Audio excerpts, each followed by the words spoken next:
Question number 2 की तरफ आ गए हैं। हमें इसमें दे रखा है 2x + 9 = 0। देखो इसमें भी एक ही वेरिएबल दे रखा है। अब वो कह रहे हैं कि इसे ज्योमेट्रिकल रिप्रेजेंटेशन करना है in one variable. One variable बोला तो सिंपल, बस वन वेरिएबल यहाँ से निकाल लो। पहले हम वन वेरिएबल की वैल्यू निकाल लें, ठीक है। अब देखेंगे उसको कहाँ प्लॉट करना है। देखो एक वेरिएबल है तो हम सिंपल हॉरिजॉन्टल लाइन पर उसको रिप्रेजेंट कर सकते हैं। तो सबसे पहले मुझे यहाँ पर वैल्यू निकालनी है। -9x = -9/2 विच इज़ क्या बन जाएगा 4.5 -4.5, ठीक है। तो बस हमें यहाँ पर प्लॉटिंग करनी है सिंपल नंबर लाइन में।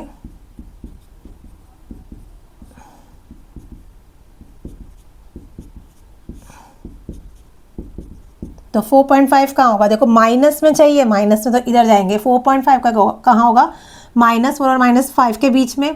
तो दिस ये रहा, ये हो गया x = -4.5, ठीक है। ये हो गया, यहाँ प्लॉटिंग हो गई, ठीक है। अब आ जाओ 2 वेरिएबल्स में। अब 2 वेरिएबल्स है, डेट मीन्स हमें ग्राफ बनाना पड़ेगा,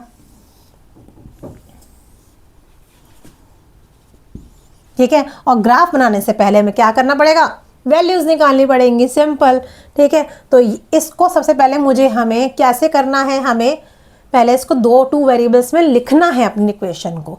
कैसे लिखेंगे, हमारे पास है 2x + 9 = 0, ठीक है। अब ये क्या हो गया 2x, y नहीं गिवन तो मैंने y के प्लेस पर 0 लगा दिया विच इज़ -9। देखो -9 चला गया, ठीक है। ये हो गया, यहाँ इसको हम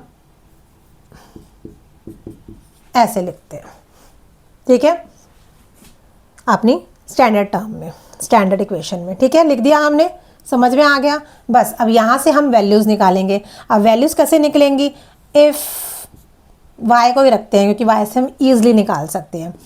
इफ़ y = 0, देखो y तो ऑलरेडी 0 है, देन x की वैल्यू क्या आएगी, -9/2 विच इज़ -4.5, ठीक है।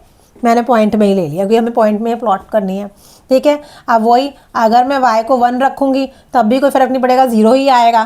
तब भी x की वैल्यू क्या आएगी, -4.5। अगर मैं y को 2 रखूँगी तब भी x की वैल्यू क्या आएगी, -4.5। 3 रखूँगी तब भी वही आएगी। तो बेसिकली हमारी जो टेबल बनेगी वो हमारी ये बनेगी कि जो हमारी x की वैल्यू है वो कांस्टेंट आ रही है, -4.5, ठीक है।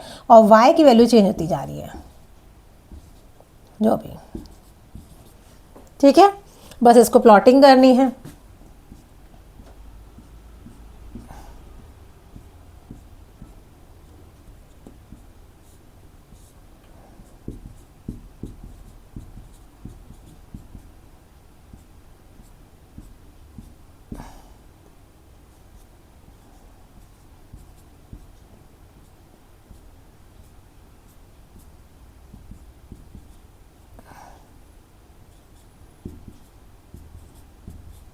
देखो अगर यहाँ तो लगाया ही नहीं, -4.5 यानी इधर जाएंगे, -4.5 कहाँ है, ये रहा। अगर x -4.5 है तो y 0 है, यानी 1 यहाँ हो गया। अगर x -4.5 है तो y है 1, डैट मीन्स ये हो गया, डैट मीन्स ये 2 हो गया।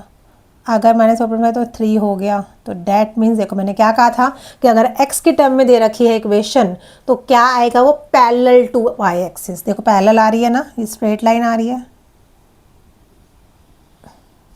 यार, ये किसके पैरेलल है, y एक्सिस के पैरेलल है, ठीक है। तो ये पता चल जाता है कि अगर हमें x की टर्म में इक्वेशन दे रखी होती है तो y एक्सिस के पैरेलल आएगी, अगर y की टर्म में इक्वेशन दे रखी है तो x एक्सिस के पैरेलल आएगी।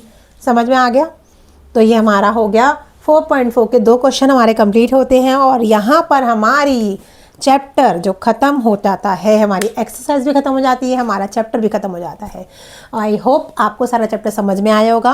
मेरे पीछे की वीडियोस देखो ताकि आपको इक्वेशंस बनाना, वैल्यूज़ निकालना, ग्राफ बनाना अच्छे से आ जाए। और प्रैक्टिस करते रहो। ग्राफ के लिए बेटा प्रैक्टिस बहुत ज़रूरी है, ठीक है। Keep practising and keep watching my videos and at the end what we are saying, subscribe, share and like कीजिए हमारी वीडियोस को। और ऐसे ही आगे बढ़ते रहिए, अच्छे से बहुत इजी ट्रिक्स से आगे बढ़ते रहिए। और हाँ, मेरे जो इंपॉर्टेंट क्वेश्चंस हैं जो मैं शॉर्ट्स पे, यूट्यूब शॉर्ट्स पे लेकर आती हूँ, उन्हें भी सब्सक्राइब कीजिए, उन्हें भी देखिए, उन्हें भी सब्सक्राइब कीजिए और उनसे कुछ सीखिए। इंपॉर्टेंट क्वेश्चन से मैंने इंपॉर्टेंट क्वेश्चन डाल रखे हैं, keep watching, okay, and bye bye.